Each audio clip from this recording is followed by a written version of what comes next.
Nababahala ang isang mataas na opisyal ng Amerika sa pagdami ng mga manoy extrajudicial killing sa Pilipinas. Ayon kay Patrick Murphy, ang U.S. Deputy Assistant Secretary of State for Southeast Asia, gusto mang tumulong ng Amerika sa Pilipinas sa kampanya kontra droga.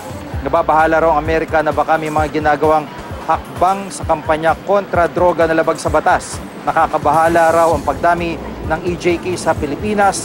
Nihikayat din ni Murphy ang Pilipinas na imbestigahan ang mga EJK. Gawa man ito ng mga taga-gobyerno o ng vigilante. Nang tanungin naman si PNP Chief Ronald De La Rosa tungkol dito, sinabi niyang nakakapagod ng sagutin ang pabalik-balik na issue tungkol sa EJK.